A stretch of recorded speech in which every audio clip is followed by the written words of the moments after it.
بسم اللہ الرحمن الرحیم نحمدہ ونصلی علی رسولہ الکریم۔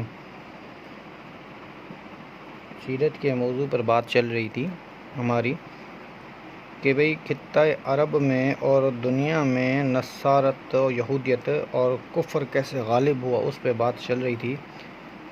ایک بادشاہ تھا جس نے پہلی بار مکے میں اس نے خواب دیکھا، پھر اس نے غلاف لگایا۔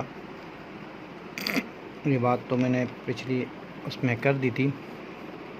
اس بادشاہ نے کیا کیا کہ 2 یہودی عالم وہاں سے لے کے آیا اور یمن میں لے کے آیا۔ پھر یہودیت کا غلبہ ہوا یمن میں۔ نجران کے علاقوں میں نصارہ تھے، تو ان کی محنت کی وجہ سے نجران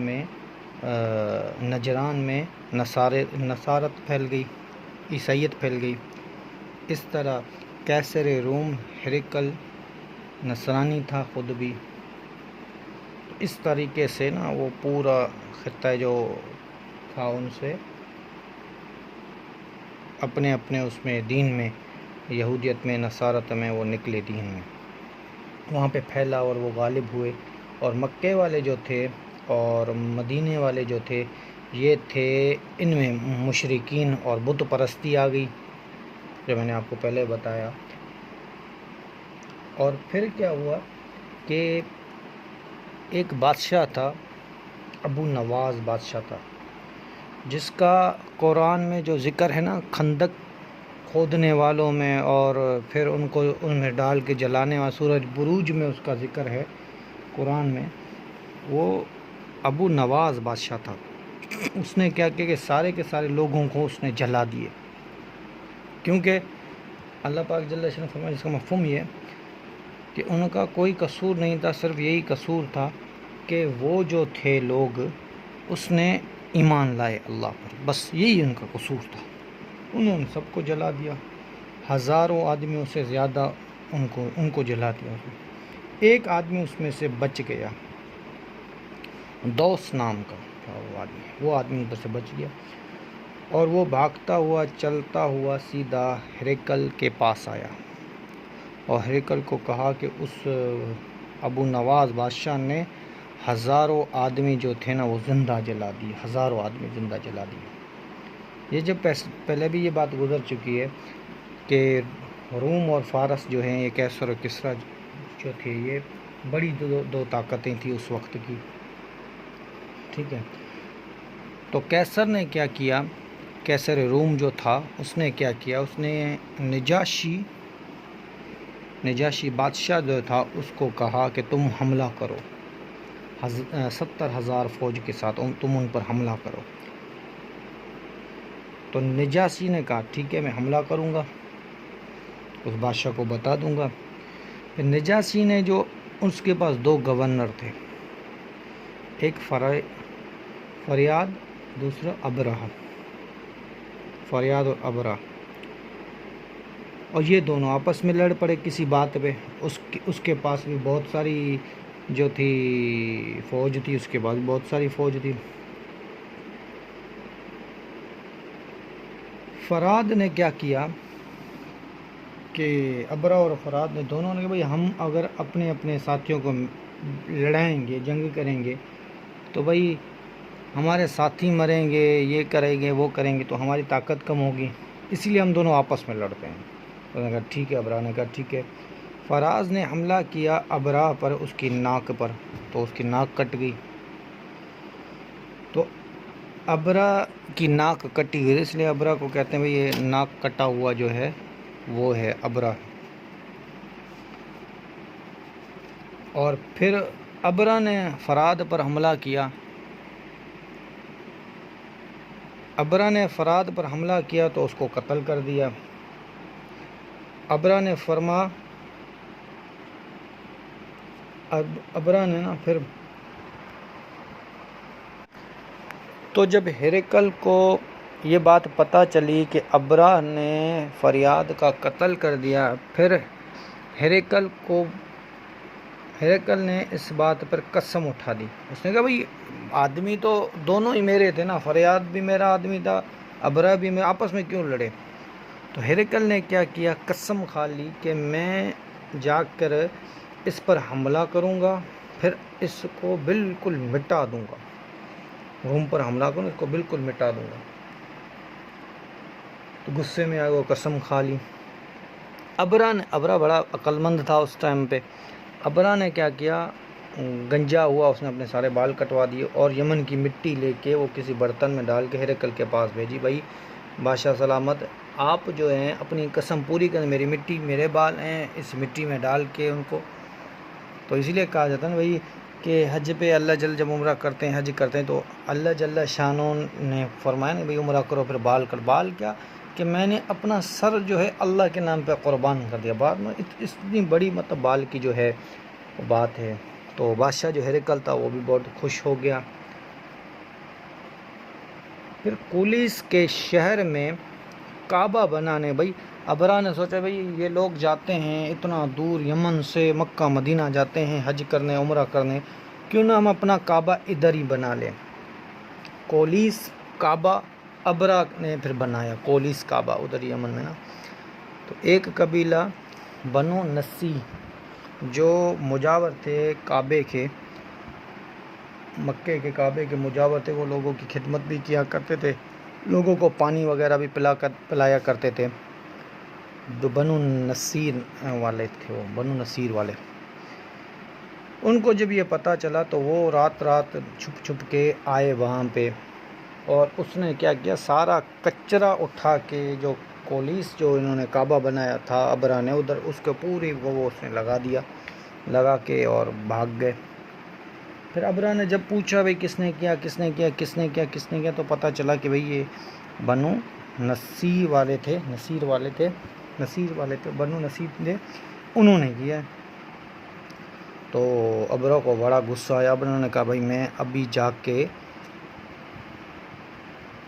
مکے پہ جا کے کعبے کو گرا دوں گا، کعبے کو گرا، جس کا ذکر جو ہے وہ قرآن میں بھی آتا ہے. ہاں، علم تر کیف فعل ربک باصحاب الفیل، اصحاب الفیل والوں کا جو قصہ ہے سورۃ فیل میں، وہ بھی آپ کے سامنے ہے. تو پھر انہوں نے کہا نہیں میں جا کے کعبہ کو گراؤں گا. اور وہاں سے پھر وہ نکلا اپنی فوج کے ساتھ. راستے میں جتنے عرب قبائل آ رہے تھے اس سب کو اس نے فتح کیا، ان سب سے انہوں نے جنگ لڑی اور ان سب کو انہوں نے فتح کیا. ایک قبیلہ تھا، اس کا ایک ذو نفل آدمی تھا، وہ ان کی قید میں آ گیا. اور یہ بھی عرب بادشاہ تھا اور سردار تھا عرب کا. اور یہ طائف میں گئے بنو ثقیف کے پاس. بنو ثقیف والوں نے لوگ بھیجے، انہوں نے کہا بھائی ایک بات سنو، اگر آپ ہم سے حملہ تو نہیں کر پاؤ گے، ہار جاؤ گے. انہوں نے کہا ہاں ٹھیک ہے، ہم آپ سے حملہ نہیں کرتے، ہم آپ کو. انہوں نے کہا اس کی کیا بات ہے کہ آپ ہم سے حملہ نہیں کرو گے، کیا پتہ ہم آگے ہوں آپ ہمارے پیچھے حملہ کر دیں. اس نے کہا ہماری جو ہے حملے نہ کرنے کی یہ دلیل ہے کہ ایک آدمی ہم آپ کو دیتے ہیں جو آپ کو مکے تک راستہ بھی بتائے گا، یہ ہماری دلیل ہے کہ ہم پیچھے سے حملہ نہیں کریں گے. ابو لغان نام تھا اس کا. اس نے پھر مکے تک آنے تک اس نے جو کی وہ رہبری کی ان کی، اور مکے تک ان کو پہنچایا. پھر وہ راستے میں ہی مر گیا. اور آج بھی یہ قصہ مشہور ہے کہ یہ ساری باتیں جو ہیں تاریخ کی کتابوں سے باتیں میں بتا رہا ہوں آپ کو نا. تو یہ آج بھی یہ قصہ مشہور ہے کہ لوگ جب جاتے ہیں تو ان کی جو قبر اور طائف کا جو راستہ ہے نا، مکے اور طائف کے راستے میں اس کی قبر بنی تھے، مر گیا تھا وہ راستے میں. تو لوگ آج بھی جاتے ہیں اور پتھر مار کے ان کو واپس آتے کہ یہی وہ بدبخت ہے جس نے ابرا کو مکے کا راستہ دکھایا. پھر ابرا نے آ کے جب مکے کے قریب پہنچا تو ایک طاقتور جو قوم ہوتی ہے کسی پر حملہ کرتی ہے تو ان کا اصول ہوتا ہے کہ ان کے مال مویشی یہ وہ سب کو پکڑ لیتے ہیں. وہ جو لوگ ملے، بچے ملے، ان کو بھی پکڑ کے اپنے پاس رکھتے ہیں. پھر ان کو مطلب یہ دبدبا ہو گیا ہماری طاقت بڑی ہے. تو ان کے پاس جو سب سے بڑا ہاتھی تھا جس پہ ابرا خود سوار تھا، اس کا نام محمود تھا. لوگ پہلے ہاتھیوں کے نام رکھتے تھے. اور چلانے والا جو تھا اس کا نام تھا اونیس اس کا نام تھا چلانے والے کا۔ اور پھر کیا ہوا کہ سب کو پتہ چل گیا بھائی اب ابرا اللہ کے گھر کو گرانے آیا، اللہ کے گھر کو گرانے آیا۔ تو ابو مطلب جو ہیں، عبد المطلب، وہ آئے اور نبی پاک صلی اللہ علیہ وسلم کے دادا جو ٹھہرے، اس لیے بڑی ان میں جو چہرے میں وجاہت تھی، حسن تھا چہرے میں۔ جب وہ ابرا کے پاس گئے اور ابرا نے ان کو دیکھا تو دیکھتے ہی ابرا جو تھا وہ پہلے ابرا نے کہا کہ میرے دل میں ہوا کہ اس کو اپنے تخت پہ بٹھاؤں ساتھ میں، اتنی وجاہت ان کے چہرے پہ تھی نا۔ انہوں نے کہا بھائی ادھر آ کے بیٹھو، پر انہوں نے کہا یہ پھر میرے تخت کی وہ ہوگی، اس لیے خود بھی نیچے بیٹھ کے ابو عبد المطلب کو بھی نیچے بٹھایا۔ پھر ان سے بات بھائی کیا بات ہے؟ اس نے کہا بھائی بات سن ابرا، کعبہ جانا تم جانا، میں تو اپنے 200 اونٹ جو تمہارے پاس ہے میرے قبضے میں ہے وہ میں چھڑانے آیا ہوں۔ ابرا ہنسنے لگا، اس نے کہا کہ میں تمہارے گھر کا، اللہ کے گھر کا کعبہ گرانے آیا ہوں اور تم مجھ سے جو طلب، تم مجھے سامنے گرانے کے بجائے تم اپنے اونٹوں کی لگی ہے تمہیں 200 اونٹ کی۔ تو اس نے کہا کہ ایک بات سنو ابرا، یہ میرے اونٹ ہے، اس کے لیے میں آیا ہوں، اور کعبہ جانو تم جانو، کعبہ تو خدا کا گھر ہے، خدا جانے ہم ویسے بھی تم سے مقابلہ تو نہیں کر سکتے، ہم ویسے بھی تم سے مقابلہ تو نہیں کر سکتے جو ہم آپ کو بتائیں۔ تو انہوں نے کہا ہاں یہ بات تو ہے، چلو یہ 200 اونٹ جو ہے تم اپنے لے جاؤ۔ پھر انہوں نے کیا کیا، مکے والوں نے کیا کیا، اب عبد المطلب نے کیا کیا، وہاں پہ طواف کیا، کعبے کا طواف کیا، پھر طواف کری، پھر یہ دعا مانگی کہ اللہ ہم ان ذلیلوں سے تو نہیں لڑ سکتے نا، یہ بڑی طاقت والے ہیں، ابرا بادشاہ بڑا طاقت والا ہے، ہم تو ان سے نہیں لڑ سکتے، یا اللہ اپنے گھر کی حفاظت تو خود فرما۔ یہ کہہ کر مکے والے سارے چلے گئے، پہاڑوں پہ جو سائیڈ کے پہاڑ تھے وہاں پہ بیٹھ گئے مکے والے سارے، تو وہاں سے دیکھنے لگے۔ تو کعبے کی طرف سے جب وہ، تو ایک جو محمود ہاتھی تھا اس کو وہ آگے چلا، بھائی چلو آگے کعبے کو گرانے کے لیے۔ ذوالنفل جو تھا وہ دوڑتا ہوا اس کی ہاتھی کی کان پہ لٹک گیا اور اس کو کہا خدا کا واسطہ ہے کہ یہ خدا کا گھر ہے، تمہیں واسطہ ہے خدا کا، یہ خدا کا گھر ہے، تم کہاں جاؤ؟ وہ محمود جو ہاتھی تھا وہ بیٹھ گیا۔ اب اس کو جب کعبے کی طرف منہ کرتے تو بیٹھ جاتا، ویسے اس کو پیچھے یمن کی طرف منہ کرتے تو وہ چلنے لگتا، اٹھنے لگتا چلنے، ویسے وہ بیٹھ جاتا، چلتا ہی نہیں۔ اس نے کہا بھائی یہ بڑی عجیب بات ہے، یہ کیا ہو گیا؟ ابرا نے اوس کو کہا، ابرا نے اوس کو کہا بھائی اوس یہ کیا ہے؟ اس نے کہا پتہ نہیں، اب میں یمن کی طرف منہ کرتا ہوں تو صحیح چلتا ہے، ادھر تو یہ۔ تو ہر مخلوق کو اللہ کے گھر کا تو پتہ ہے نا میرے بھائیو دوستو بزرگوں۔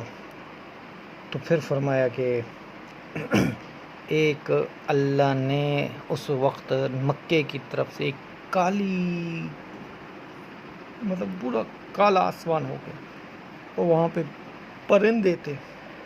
پھر اللہ پاک نے قرآن میں فرمایا جس کا مفہوم ہے، بسم اللہ الرحمن الرحیم، ألم تر كيف فعل ربك بأصحاب الفيل ألم يجعل كيدهم في تضليل وأرسل عليهم طيرا أبابيل ترميهم بحجارة من سجيل فجعلهم كعصف مأكول۔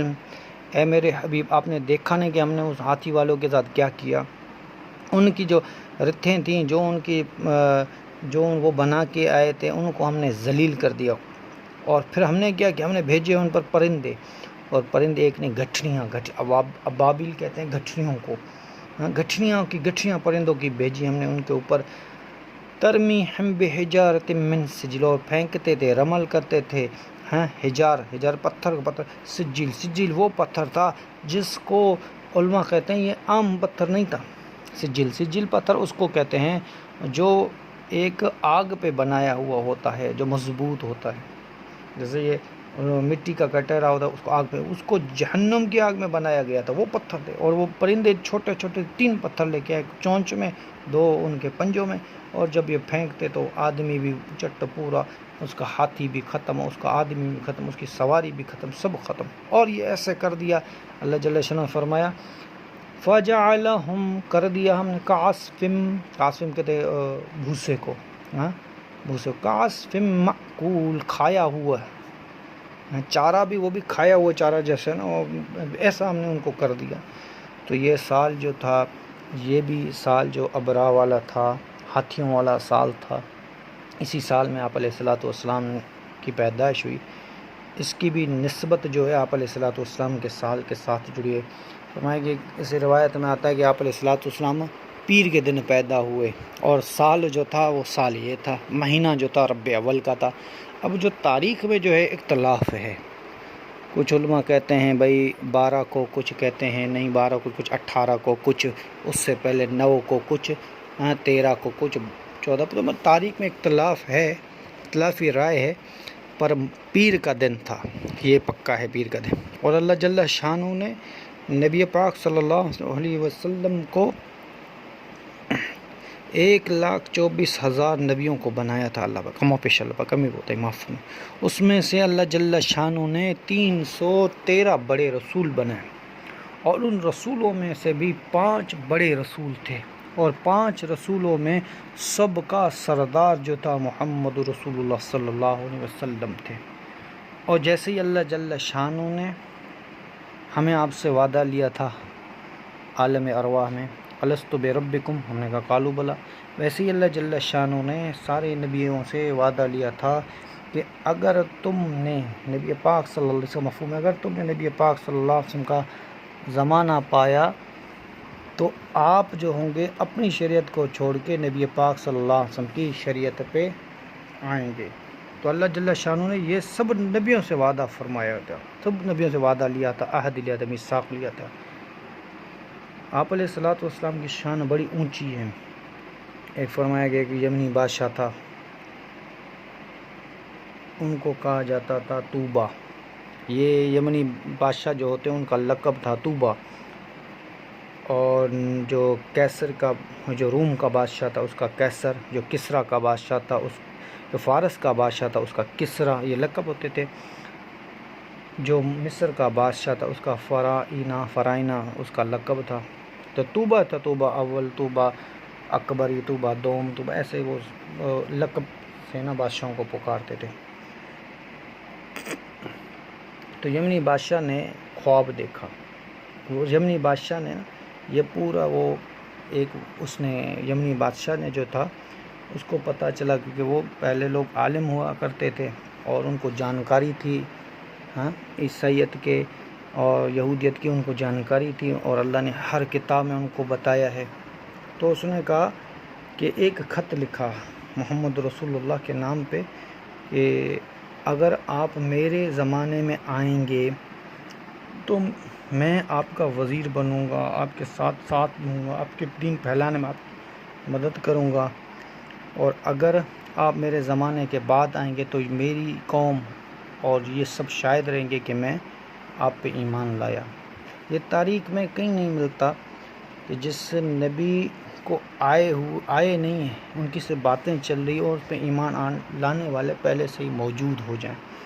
تو یہ آپ علیہ الصلوۃ والسلام کی بڑی، اور پھر اس کو عام نہیں، اپنے شاہی خزانے میں اس کو جمع کروا دیا کہ بھئی یہ رکھو سنبھال کے، کہ میں وزیر بنوں گا، اور اس کو شاہی خزانے میں جمع کروائے۔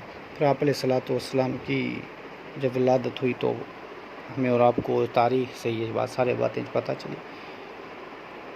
آج کا جو ہے وہ یہاں تک ہی، وما علینا الا البلاغ۔